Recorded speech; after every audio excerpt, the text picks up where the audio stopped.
Oh, I've got a good one for you today. What did the Sassagoula Steamboat Company and the Orlando Water Sports Complex have to do with the Allied victory in World War II? Well, stick around and find out.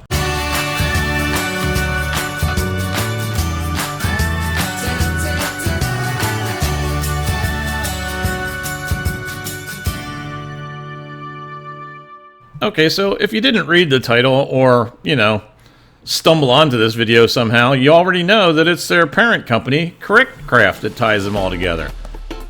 If you'll recall from my previous video on the Sassagoula Steamboat Company, we discovered that the boats were made by a company called Sea Ark. And not just that, we found out they were built on Sea Ark's 26-foot commercial utility boat platform. Well, Sea Ark was acquired by Craft in 2016. And the same goes for the Orlando Water Sports Complex, along with its sister parks in Hialeah and Auburndale that were acquired when Craft picked up their parent company, Action Parks. But more famous in Orlando is another local Craft company, Nautique, with their ski boat and wakeboard boats built right here in Central Florida.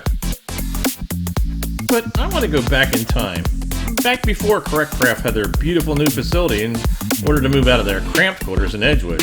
They even bought an old motel in Edgewood to use as their corporate offices.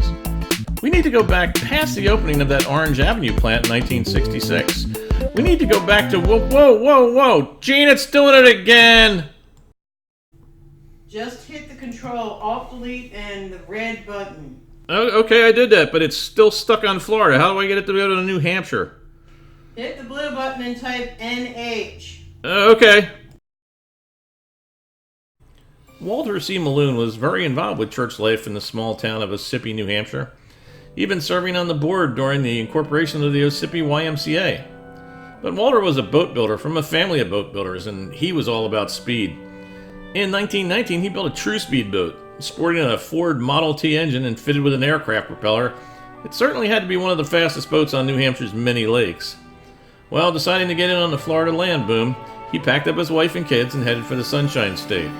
Unfortunately, by the time he arrived, the land boom had gone, bust. But he didn't turn around and head back north admitting defeat. Instead, he looked around, saw how many lakes there were in the area, and decided that someone needed to fit these good people with boats. And so was born the Florida Variety Boat Company. During the early days, the company built a variety of boats, from power boats to race boats and even sailboats. And in 1930, they changed the name to the Pine Castle Boat and Construction Company.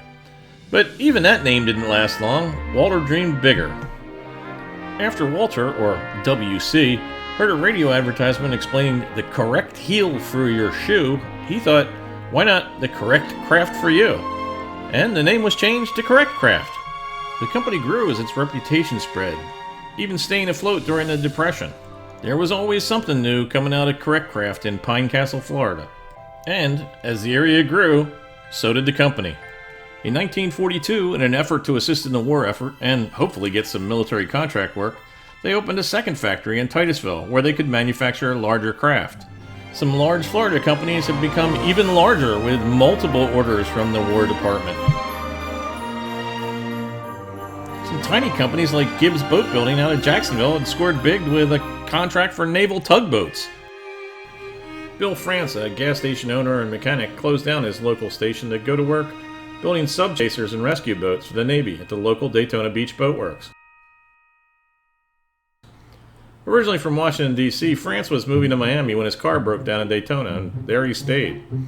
He spent his time off from the boat works racing cars on the beach, and after the war, he organized the National Association for Stock Car Auto Racing, or NASCAR. But that's a story for another day. And while these huge contracts went out, Craft sat on the sidelines. They wouldn't become famous for building any of the Navy boats. Nope, it was the Army that came calling.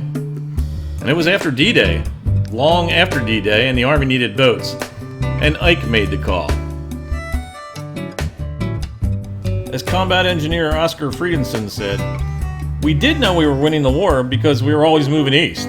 We did not know where we were, except that the road and village signs names is changed from French to German. So we figured we were in Germany." The Corps of Engineers job is complicated. They make roads where none exist.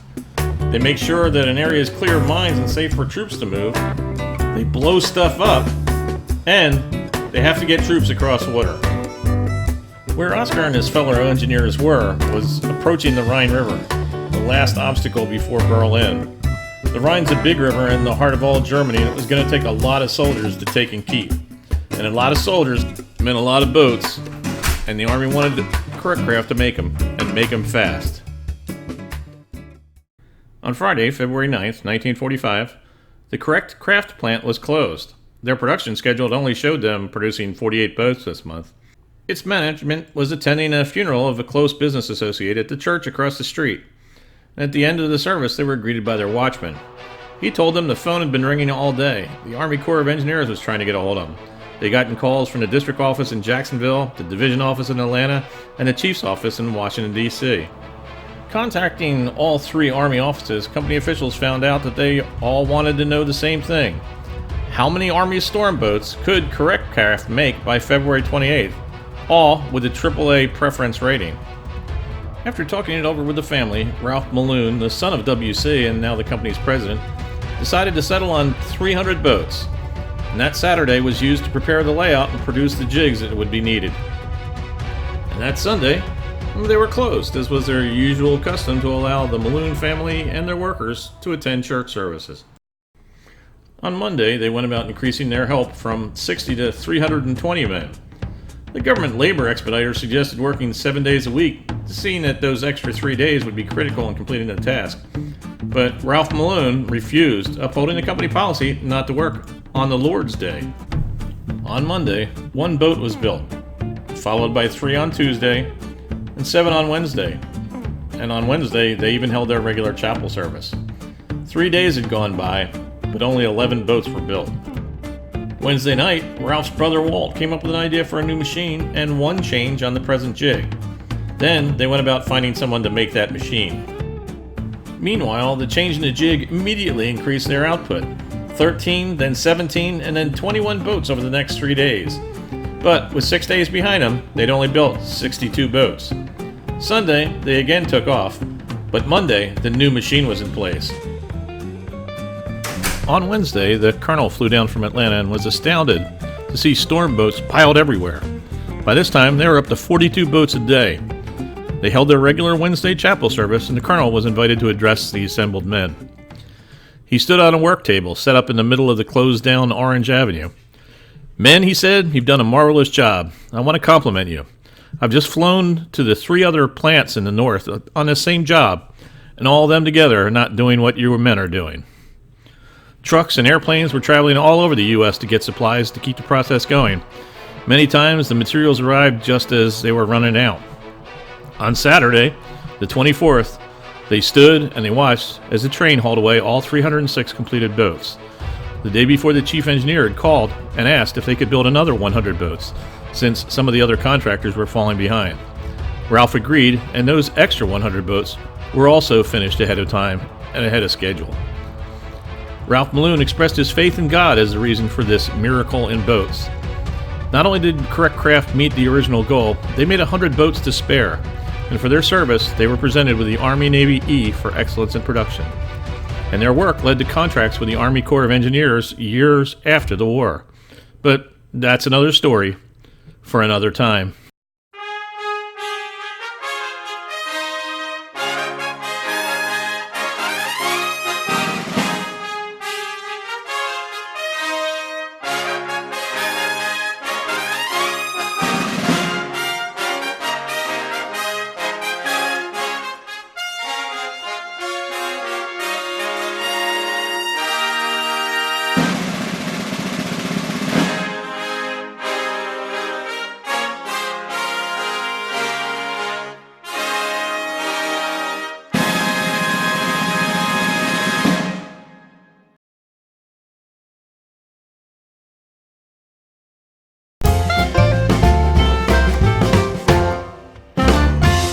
Emmy's waiting patiently for your likes and comments below.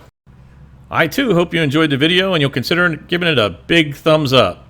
The thumbs up shows us that you like what we're doing and you support what we do. Another way to show your support is to head on over to Patreon and sign up as a patron to this page. And if you do like this kind of content, why don't you go ahead and subscribe? It's free. All you have to do is hit the subscribe button below.